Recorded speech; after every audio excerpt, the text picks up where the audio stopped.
Welcome to Turn the Page, the official podcast of the Syosset Public Library.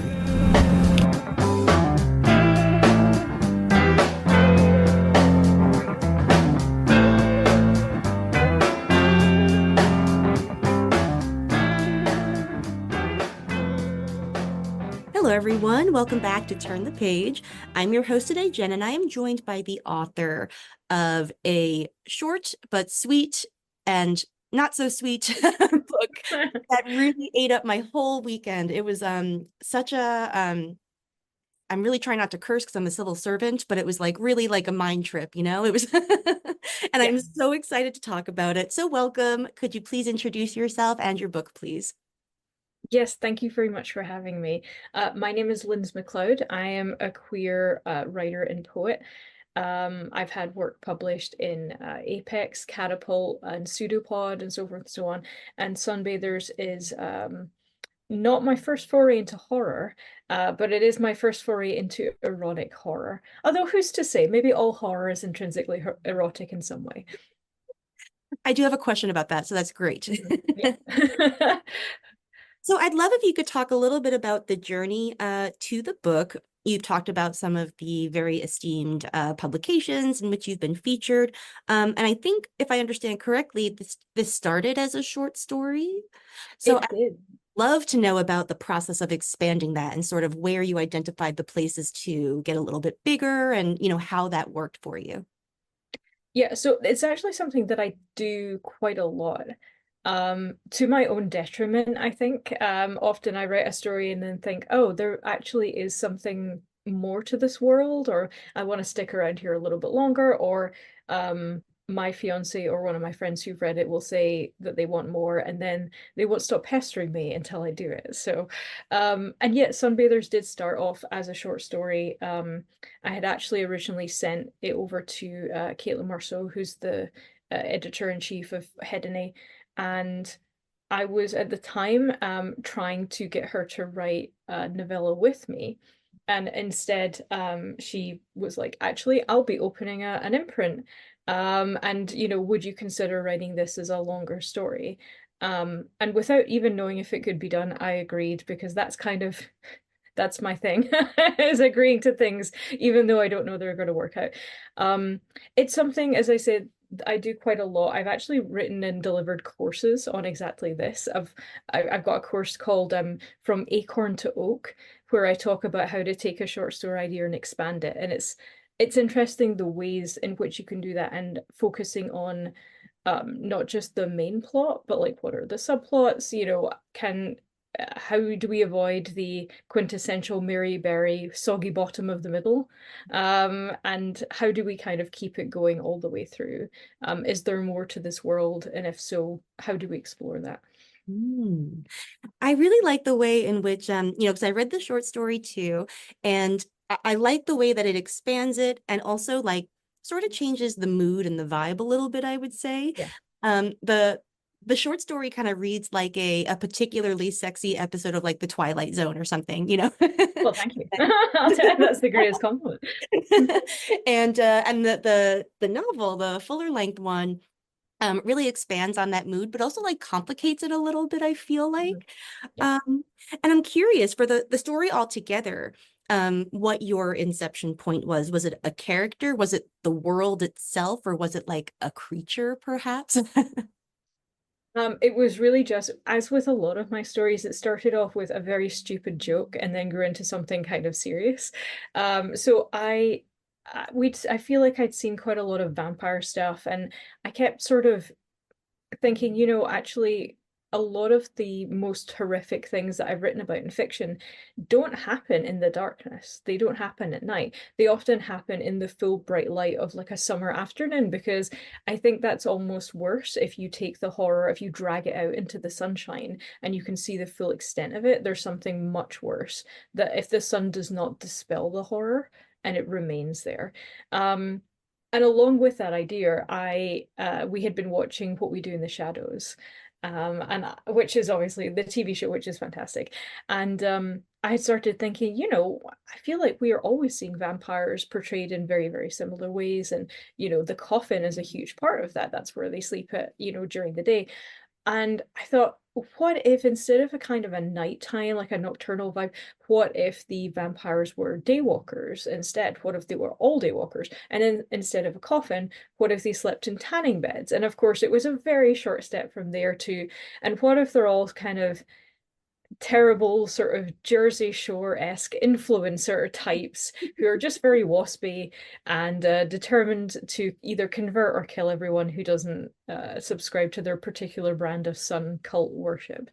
And it spiraled from there, I think. Nice. Yeah, that's a really great origin story. It seems like a very interesting world. And, I think that what the story, no, sorry, what the novel really excels at is figuring out how humanity would adapt to the situation. And you present the way in which human beings, the remaining human beings, are living in a way that's very vivid and evocative and very claustrophobic, I would say. So could you talk a little bit about what the process of that sort of world building, like figuring out the consequences of this like sort of creature existing? Absolutely. So actually, here's where my PhD comes into play a little bit. So my PhD is in creative writing. The thesis that I am currently in the process of writing is about vision and visual intimacy in literature. So it's quite a broad spectrum, despite how specific that sounds. But a lot of it is like the actual disability, and disabilities around vision. In the first place, but also what does vision represent to us when it's metaphorical? Is it, we often describe people who, are being particularly ignorant as being blinded to the truth. Often we describe people who have gained some kind of knowledge by saying they saw the light.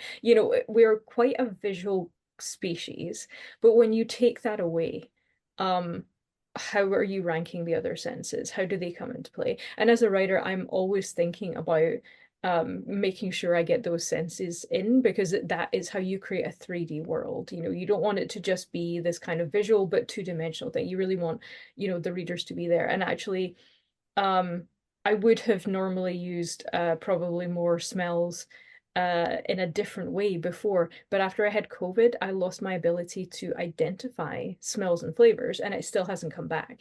So I actually think it's improved my writing hugely. So thanks, COVID, I guess. But it's also very annoying because everything is very transient. Everything is like super ephemeral. Like I can taste it in the moment, but once it's gone, I've forgotten what that taste is. So there was something really, really important to me about if you don't have the ability to see, if you're a human and you're protecting yourself by being in a burrow during the day, then it is going to be dark. You can't risk having a torch or something on. And even if you could, how are you getting batteries? How are you powering that now? What are we relying on? I started looking at other species who were kind of doing different things. I was looking at echolocation, I was looking at different light spectrums, and I didn't want to make it as complicated as that, but that's also part of the reason why when Soph becomes a sunbather, tiny spoiler, but it is in the back of the book, her other senses become kind of bleached. And she describes it as she's no longer able to smell her fellow sunbathers, but the smells that she describes are almost synesthete in nature. Like she describes one of them as smelling like warm roof tiles, another one smells like the sound of cotton wool. And again, this was my own inability to kind of correctly project a sense and trying to get it across in a different way. Wow, that is fascinating. I'm really interested in that and sort of how that shapes Soph's both her character and her journey through this book. To start off with, I feel like with Soph, you do a lot of really interesting like dancing with the audience's sympathies, because not to like be really trite about it, but she's not like instantly likable, I don't know if she's ever likable, to be honest. She's kind of a train wreck. Yeah, to me, those are the most interesting characters.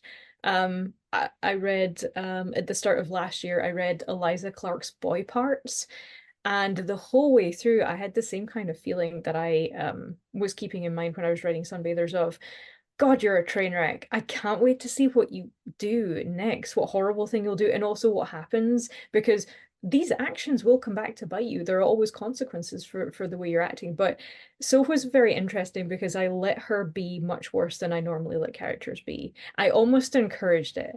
I felt like I was there going, yeah, sure, go on, it will be great. Climb that thing, do that thing, be selfish, just to see what would happen if I pushed her. And the answer is, she leans into all her worst and basest impulses. She's very selfish.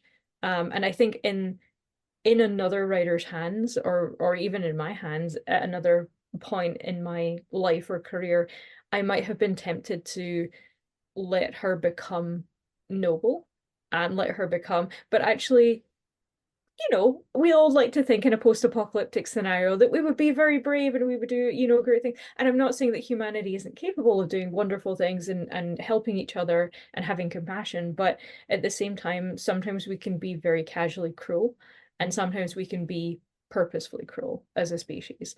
And I think it's kind of important to see that. And also for, like, as a queer person, having a queer character who isn't like a fluffy bunch of little rainbows, she's kind of terrible. And I'm like, yeah, because sometimes queer people are also terrible, because we're all people, we don't have to sanitize this. Let's watch her make bad choices in the apocalypse. Who would make good choices at this time? It's an awful scenario. Oh, absolutely. Yeah, I think that her being sort of leaning into her sort of baser tendencies, it as you were talking, it made me realize that it just creates way more narrative opportunities for you. Because if you have a character who is a rule follower and who is, locked in by like the rules of etiquette and how we are supposed to interact with people and what society wants us to do, you can't really expand in interesting ways. Like you need a chaos element, and oftentimes that's going to be like, like sort of a piece of garbage person. Yeah, and she's absolutely chaotic. Yeah. And I honestly think that it wasn't until I got to a certain point where, again, it's not really a spoiler because it's on the back of the book, she finds out that the Sunbathers are creating a lamp that will be so bright that they will never have to worry about the darkness ever again. And when one of the still human characters says to her, so like, what can you tell us? And she's like, I don't know. What, it's just a lamp. And they're like, did you never try and look at it? She's like, why would I? It didn't affect me. I don't know. What do you want from me? And she's so selfish, it never occurred to her, even for a moment, to like go and snoop around. Whereas someone who had already been thinking maybe about like, oh, maybe we should do some sabotage, or maybe, I could help people, would already have been thinking that. She's like, nah, who can I sleep with? I don't really like what's happening here. I think I'm gonna go running. I'll just do my thing. And she's a terrible person. It allowed for a completely different kind of narrative direction. She's no Bruce Willis in Die Hard, I'll say that for her. Let's get back to what you mentioned, her sort of general horniness, because that will lead us back to, I think, the combination of the erotic and horror, which I'm so fascinated at. I am curious about why, they work so well together, but we don't see it more. And I'm wondering why they work so well together. My first instinct is like, oh, well, they both have to do with like different types of transgression, but there has to be more to it than that. So like, how do you view how those two elements work together? Which element specifically? Oh, Sorry. the erotic and the horror elements. Oh, interesting. I mean, yeah, I mean, I know I did just make a joke about like maybe all horror is kind of intrinsically erotic in some way, but maybe it is because at heart, so I described it once on a horror podcast as my basic building blocks for horror are kind of summed up by a really, really simple phrase, which is something where there should be nothing, or nothing where there should be something. And it's always something I'm keeping in mind with this. And that is just your kind of basic psychological building blocks.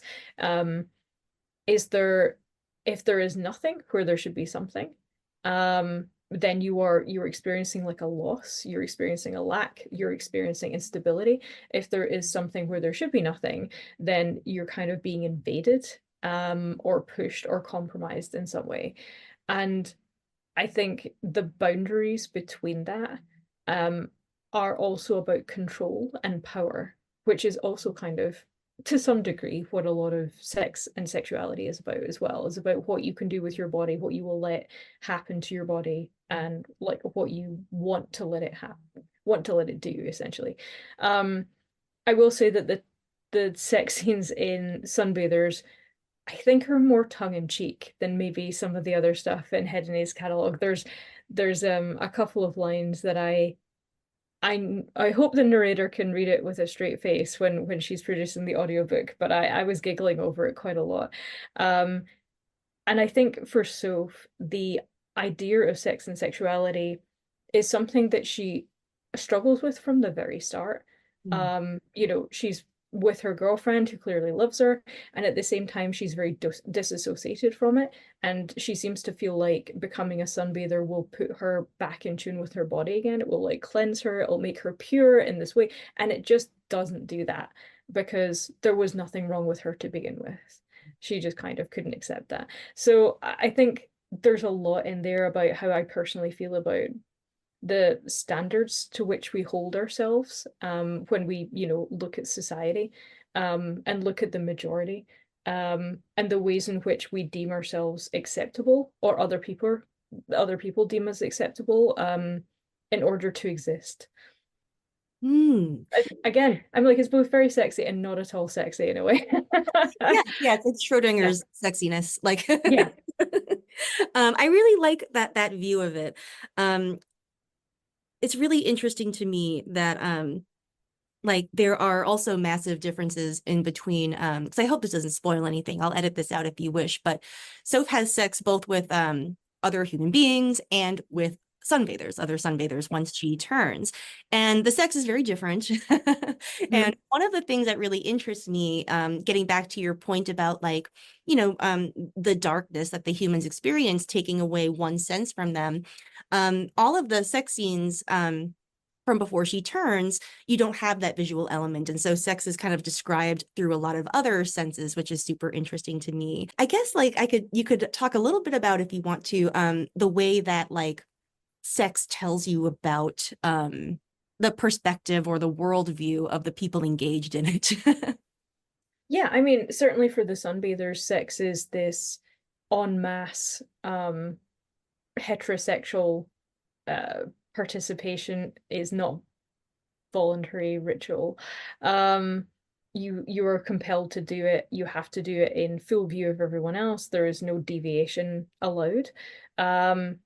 And also everyone's doing it in the same position. It's just it was the weirdest thing I could possibly write, is just this. And I think hopefully I achieved that. And with the worm, which amused me that I never named her. There was a point at which I thought about it, and then I was like, no, you're just a worm. But the good for you for being a worm. You're a pretty kick-ass worm. And also the female sunbather that Soph sleeps with. Yeah, that is like, they are moving, they are interacting with each other in a way that hasn't been prescribed by this sort of religious ritual. They are doing it in a taboo way. It's forbidden. They're doing it outside of their purvey of the sunbather cult, and there is an element of pain in there as well. And I sort of feel like the sunbathers don't seem to associate pain and pleasure together. Certainly not sexually, but Soph does, and so does the worm. And like they both understand each other in this kind of way that like actually pain can be a huge part of pleasure. And it's also kind of interesting that, of course, as she starts to you know, see the worm more often, little bits of her humanity start to bleed back in. She does get her sense of smell back a little bit, and this is not as shocking to her as it is to the female sunbather who participates in like a threesome with them. She's like, well, you know, that's just part of this, I guess. Like, I'm just doing my thing. But I think at that point it's more you actually see the facade that she's put up of being this particular person, this very guarded, very cool person, like no one can touch me, no one can ever know me. And you start to see it kind of breaking down. So the humanity from the worm is bleeding back into her, but maybe Soph was kind of lacking that humanity to begin with. Maybe she'd kind of blocked herself off from it. And the channel is finally opening up and flowing. Because there's a little bit of growth. She doesn't grow a lot, but she does grow a little bit there, and she does become vulnerable for maybe the first time. Which is nice to see. That's a great way to put it. Yeah, because it's not really like a redemption arc, it's a growth Yeah. arc. Um, Yeah, she grows a little bit. She's allowed, but not too much because she's still a train wreck. Like, Hmm. It does remind me, the way that you were describing the sort of the sexual dynamics. In my life before libraries, I was a medieval historian and I used to study okay. medieval gender and sexuality. And there's this very influential book that describes like how medieval people Mhm. viewed sex differently than modern people. And today we tend to think of sex as something that like two people do together. But in Mhm. the Middle Ages, sex was something that one person did to another. Yeah, And that's sort of what like sunbather sex feels like when in being described. It's like something that one person is doing to another.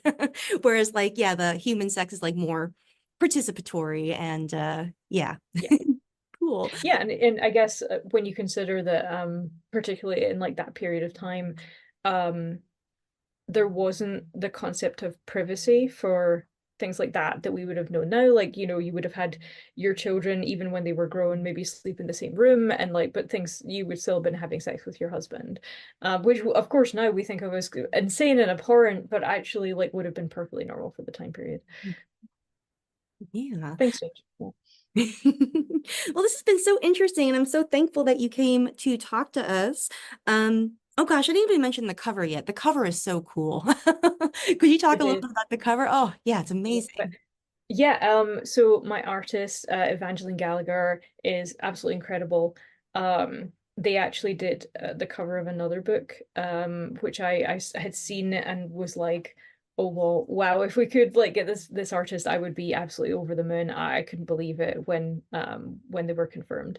And I had given sort of the impression, I'm not very like arty myself. I can just about do stickmen. And so I had given a sort of idea of what I wanted. In my head, I knew exactly what I wanted to look like. I'm not sure I was, ironically for a writer, I'm not sure I was able to really convey that. However, they managed to get exactly what I had in mind. I love the little details of it. I love like the little hints of blood on the bottom of the flip-flop. I love the scratches and the blood in the cup that the sunbather on the far left is doing. I even the holding the kind of mirror to reflect the sun and kind of do extra. That's something that was already in the book.